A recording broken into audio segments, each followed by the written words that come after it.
In tonight's headlines, a fire in Wong Tai Sin claims 1 life and injures 6 other people. The Securities regulator names 2 crypto platforms suspected of fraud. And hopes for a fresh ceasefire in Gaza increase, even as Palestinians suffer more casualties in Israeli airstrikes.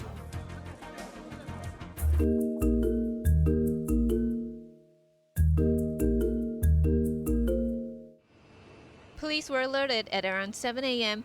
that a flat was on fire in a public housing estate in Wong Tai Sin.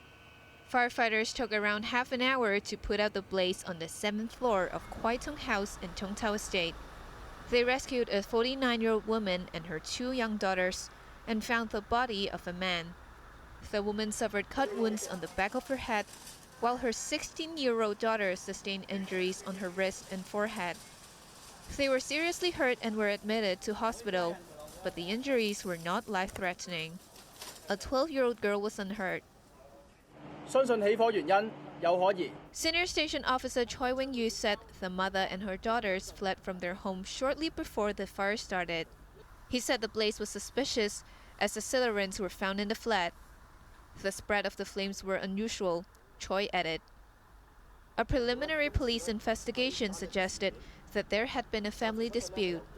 Officers classified the case as fire and assault. Sources claimed that the male tenant had gambling debts of over $1.5 million. They alleged that he used a knife to assault his wife while she slept. The teenage girl was injured when she intervened. This man, who lives 1 floor below, said there were bloodstains on the 7th floor. The blood was found on the other side of the corridor and not near the flat, he said. A woman who lives in the same building said she heard an argument and then a loud noise. 4 other people in the area suffered from smoke inhalation and were also sent to hospital. Janice Low, Cable News.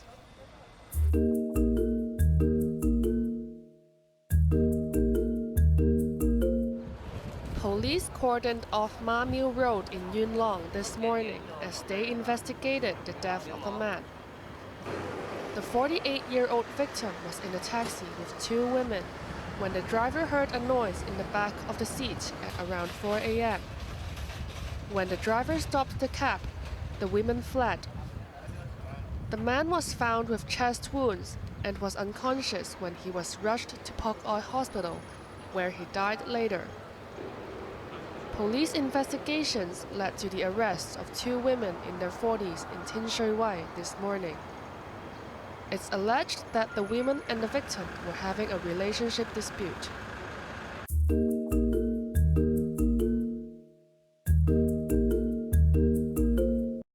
Two more virtual asset companies have been named by the Securities watchdog, which suspects them of fraud. LaunchEX and Bitbank Global were included today on the alert list of the Securities and Futures Commission. LaunchEX provided a fake address on its website and made false claims, according to the regulator. While the name of Bitbank Global resembles a crypto exchange in Japan, but they are not connected. Police have blocked access to the websites of the 2 platforms.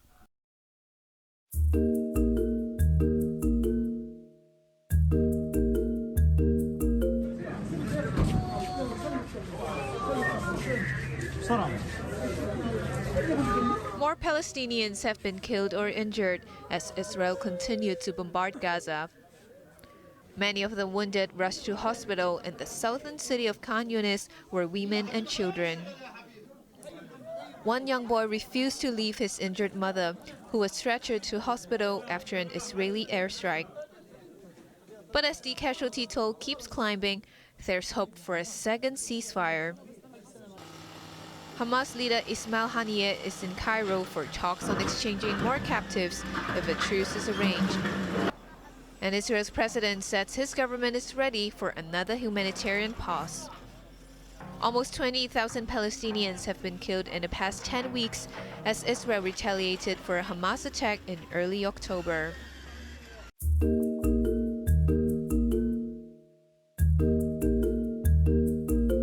We have no idea who Former U.S. President Donald Trump has suffered a setback in his bid to return to the White House. This came after the Supreme Court in Colorado said he cannot contest next year's presidential election in that state. In a 4-3 ruling, the court declared that Trump is not an eligible candidate because of the riot by his supporters at the U.S. Capitol 3 years ago. Separately, the leading Republican contender held a campaign rally in Iowa and defended his controversial comments on migrants. We have no idea who any of them are. They come from Africa. They come from Asia. They come from South America, but not just South America. They're all over the world. They dump them on the border and they pour into our country. They're ruining our country. And it's true. They're destroying the blood of our country. That's what they're doing. They're destroying our country.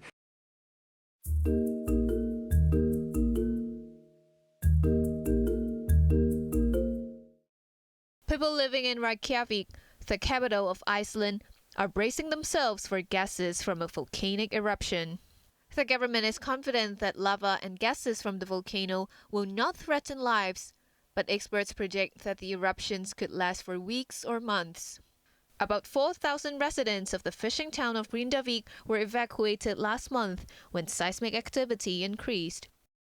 What maybe stands out is how unpredictable things can be. You know, we were worried that this fissure would open, but luckily enough, it opened in the right place. So the lava is not running towards the town of Grindavik, but rather away from it. So no danger there. What we're seeing is an eruption which is much larger than the ones we have had in the past 3 years, which have been, so to speak, nice touristic eruptions. But luckily at the moment, there is no live threat. The airport is open. Life carries on as usual.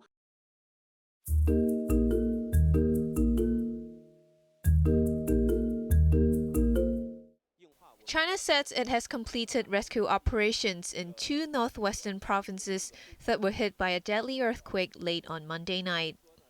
The focus has shifted to relief work, including housing the homeless and treating the injured. Gansu bore the brunt of the damage and casualties from the 6.2 magnitude tremor. At least 113 people were killed in Gansu and thousands injured. 18 deaths were reported in neighboring Qinghai. Around 15,000 houses in the 2 provinces collapsed and 87,000 people have been resettled. The government has allocated 250 million yuan for repairs, including clearing roadblocks.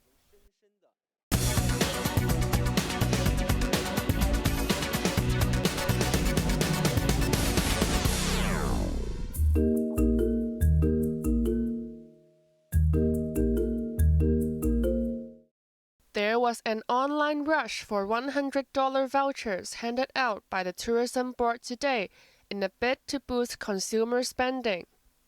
The board issued 100,000 Hong Kong night treats coupons on a first-come, first-served basis. When we tried logging in at noon, we were informed that the average waiting time was more than 1 hour. But those who missed out today will have another chance next month, when another 100,000 vouchers will be given out. Those who can get them must spend a minimum of $100 at designated restaurants before they can use the voucher.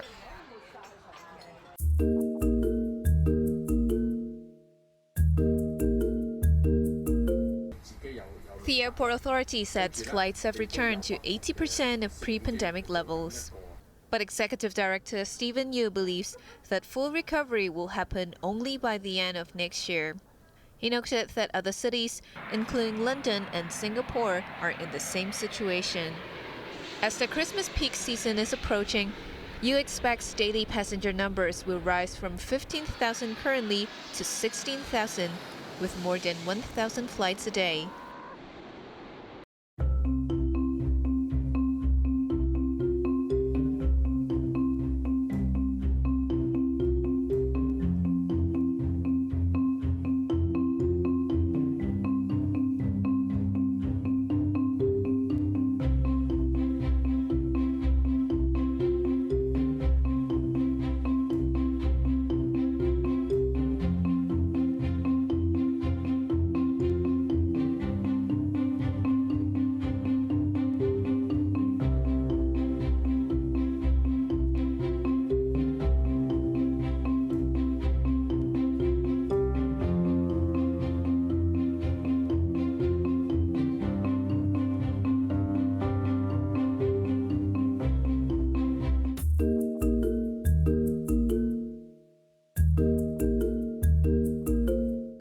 It's the busiest time of the year at Santa Claus's main post office in Finland's far north.